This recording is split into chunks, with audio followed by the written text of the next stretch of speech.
Hello and welcome again to this channel. In this tutorial I'm gonna be discussing how to use Vital to make bells and metallic textures or the like. So how do we do that? There are several paths. Now, the first thing to say is bells have traditionally been a difficult thing to synthesize.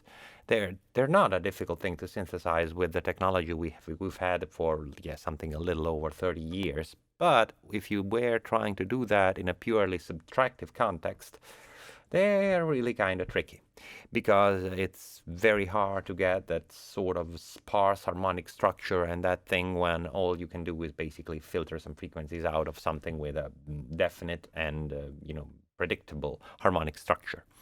Digital synthesis made everything much easier. Now, in this case, to do something simple, we can go for the simplest bellish tone we can make, which is basically a tuning fork. A tuning fork, how does it sound? Something like this. Maybe a little longer, more decay, more release, like. And that's it. You just have a sine wave in its volume decreases with time. Not a big bell, definitely. And how do you get something which sounds more like a bell? Well, there's several ways. One, and probably the simplest, if you have something like Vital or Serum or Zebra or basically any wavetable synthesizer which allows you to edit your own wavetables in the FFT domain, you just start adding some harmonics. How? What criterion? Well, what sounds good is right.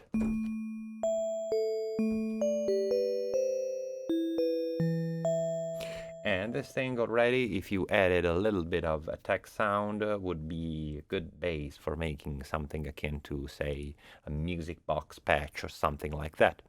Or it could be a part of a more sophisticated bell patch. So, for example, we will keep this oscillator the way it is, and we will move to this other oscillator, which I will get back to be a sine wave. And I will talk about the other main path, which is audio rate modulations. Audio rate modulations are, well, one of the nicest things in Vital. I really adore using it for this. So, like, I go and I put this LFO in key track mode, so it plays 1 octave below my fundamental. It's here -12 exactly. And then I use this one to modulate the phase. And in this case, I would be doing what is, DX style frequency modulation, though it's not really frequency modulation because, as you can see, I'm actually modulating the phase. I could do the same thing going for amplitude modulation or ring modulation. It's, I wouldn't say it's a no-brainer, but you see, if I get, let me copy this oscillator to oscillator 3. Say, for example, I get oscillator 3 to volume 0, but I get some ring modulation, some ring modulation out of oscillator 3 towards oscillator 2. And I get envelope 1, let me get this phase to 0 so I won't have clicks anyway. And let me get envelope 1 to modulate the amount of this. And then, I don't know, send this someplace else.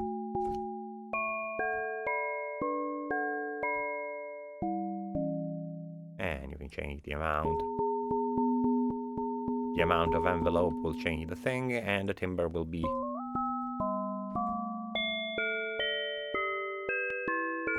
your fundamental will always be very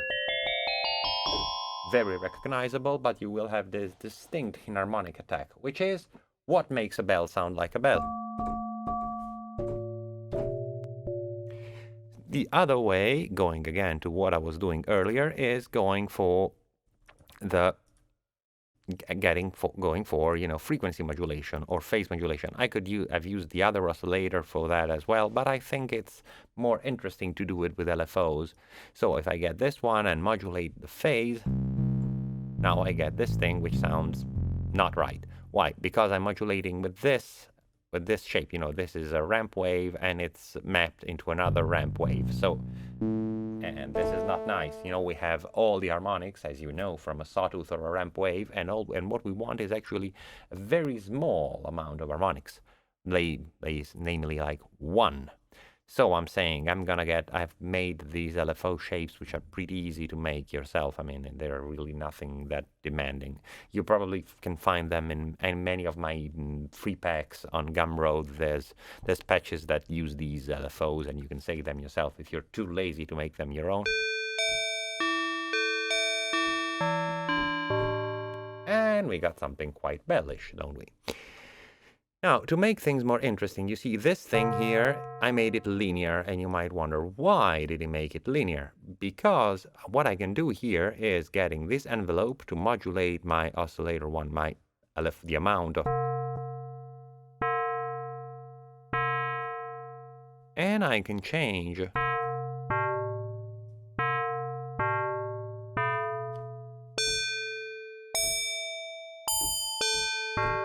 curvature of it. Then, to make the sound more realistic, there could be a little bit more touches. Another thing you could do is, duplicating this thing. Say I get again LFO1 to modulate again the phase of oscillator 1. Why am I doing it like this? Because I'm already doing it. So I cannot drag and drop again LFO1 to oscillator 1 phase. So if I do this again, but I'll get some different number of sine, let's say 26 there, a lot, you see.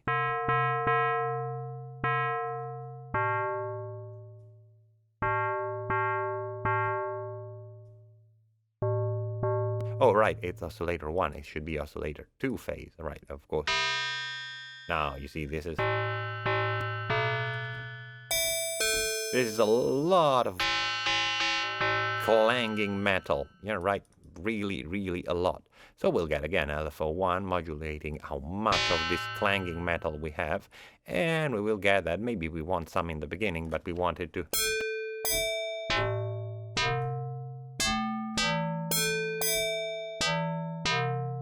Maybe more. Let's make it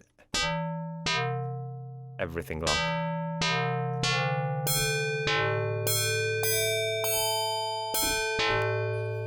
Now, if you wanted to make a bit more realistic, you would need to consider that a real bell, in a real bell, a big resonance structure usually has its sound decay much slower than a smaller one.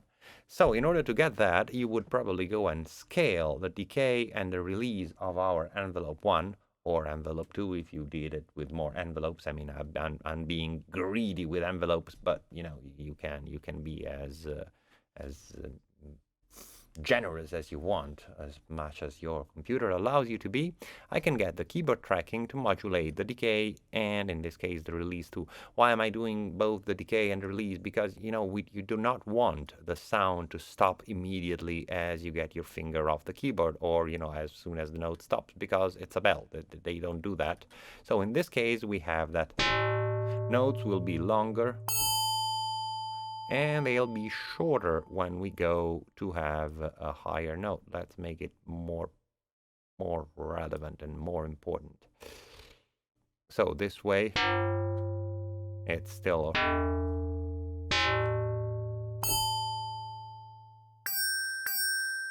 You see, these are much quicker and end up sooner than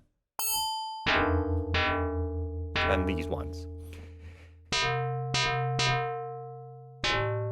Then you can combine these things together. Like, say, I can get my envelope 1, my oscillator 1 on again.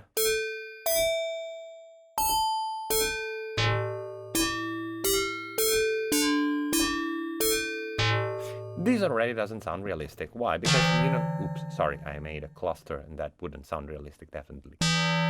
Because we have these things, like what happens here is that we are superimposing this thing which has a static set of harmonics to this one which doesn't, and this isn't really great. But one thing you can do is make something unrealistic but nicely sounding, which is like adding some unison to this one. If you add some unison to this other oscillator, it will get a little bit messy because there's this FM thing which with the unison will mess up all the relationships.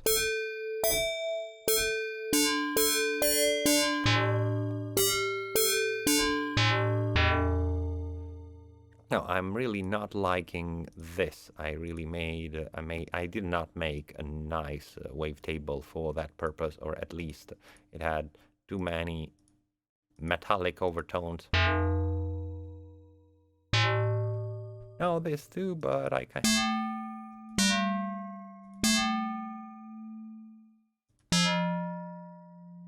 kind of like it. Okay, now you can hear there is this evolution due to the fact that there is this little bit of detuning. Actually, now that I mentioned it, I can go something even more interesting, like to not introduce the actual detune, but going for a stereo modulation on. I can go for some stereo modulation on the here on the stereo.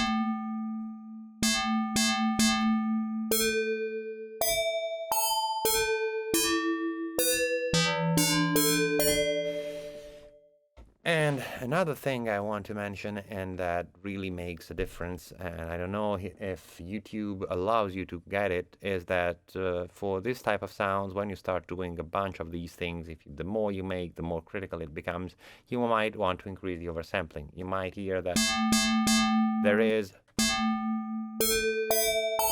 especially in the higher notes, if I go back to, let me go to draft to make it.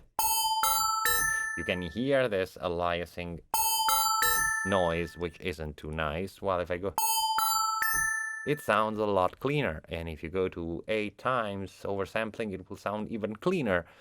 But it will kill your CPU, as you know. So, you need to do a trade-off, finding your way of making this work. Now, I've been talking about bells all this time, but if you think about it, this same idea can be applied to making very different things. Let's say, for example, you wanted to make, I don't know, a Tibetan singing bowl or something.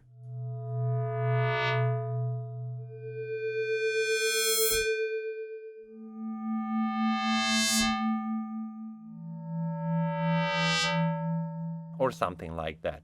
You can get there. And if you want it to sound more, say, gongish or the like, all you need to do is have some way of adding noise. And one way of adding noise is, well, either adding actual noise or by adding more frequency modulation. And maybe, and this is another way of not being too greedy about components, adding another LFO which will be doing more FM. But this LFO we will decide where we put it. Because the point here is we have this -12, which means we have all the harmonics of the octave below, which is, we would say a subharmonic. So that this contains all the harmonics of the octave below, which means it contains the note itself, but also contains the fifth, which wouldn't be in the original harmonic series. And, everything, you can have all those frequencies, but you cannot have anything which isn't in a straight relationship, 2 to 1 or something like that to any of the harmonics of our fundamental. In this case, we will have this, and we will detune it in some other way. So let me turn oscillator 1 off for the moment. And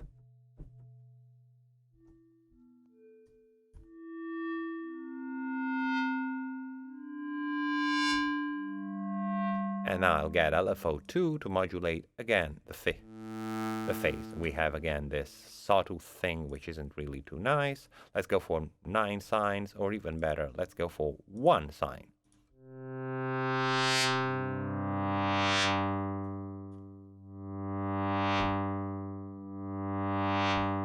And then we will mess up this frequency.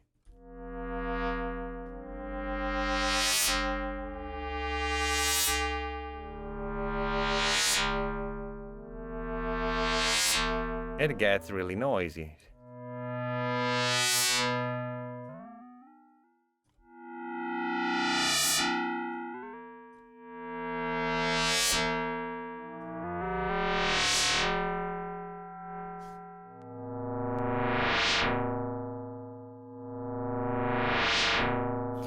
And this is something. Or you can do the same thing, instead of doing it with the phase, again doing it with the level, which will goes into, as you know, the not could make it stereo and bipolar too, but that.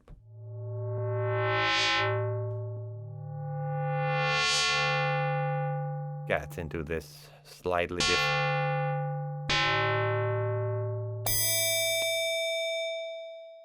This, as you notice now, is completely uncontrolled by the envelope, but we might want. Now I'm also clipping, which is not intended, but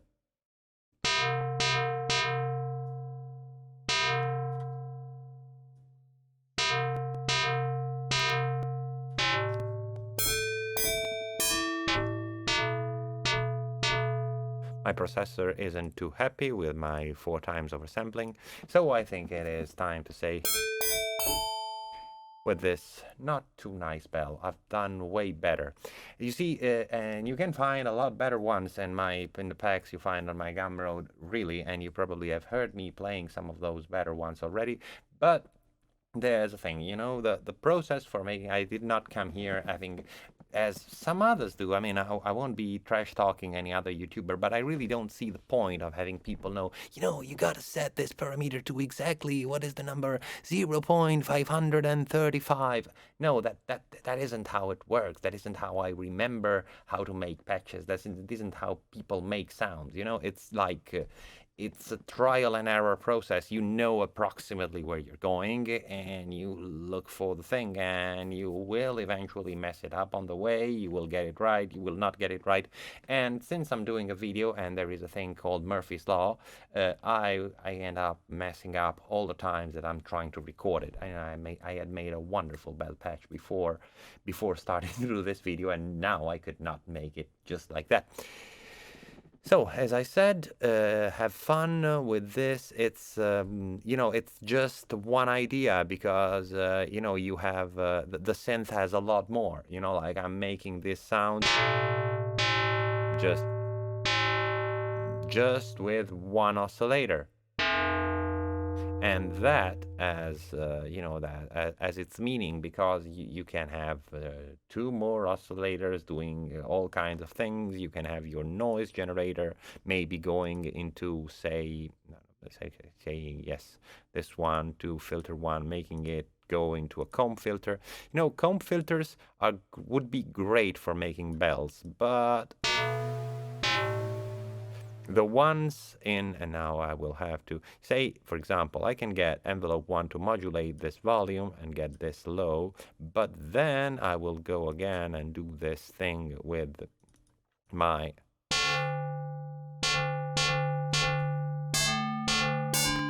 so that I get this thing here, and let me open up this. And you see, it adds a lot of more. It adds this little bit more of a metallic texture, but at the same time, it's, I wouldn't say it's not right, but it's too harmonic.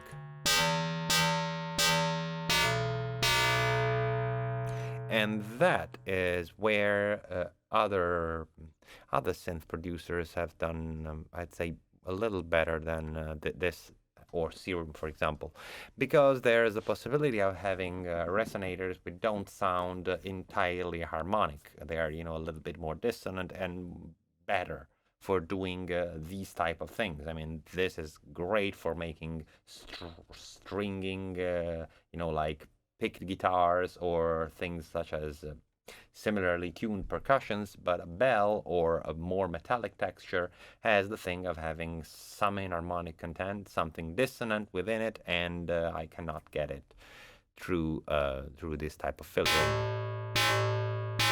And then, well, it's not like it sounds horrible. Well, it does, yeah, sound a little bit horrible. I might want to reduce some of these things.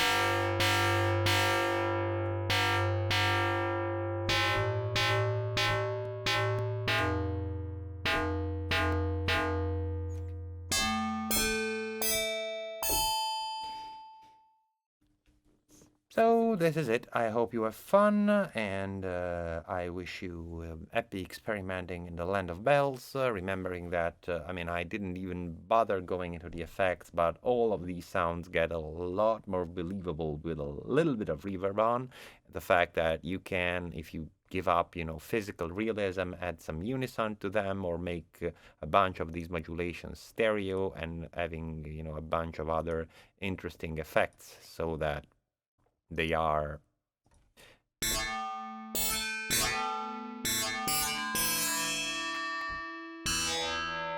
it wouldn't be realistic, no real bell would ever sound like this in the stereo field, but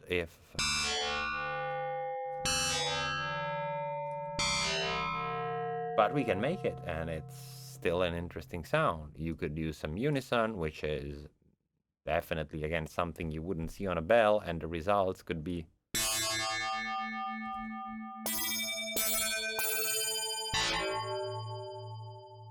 and especially you get this sort of binaural beat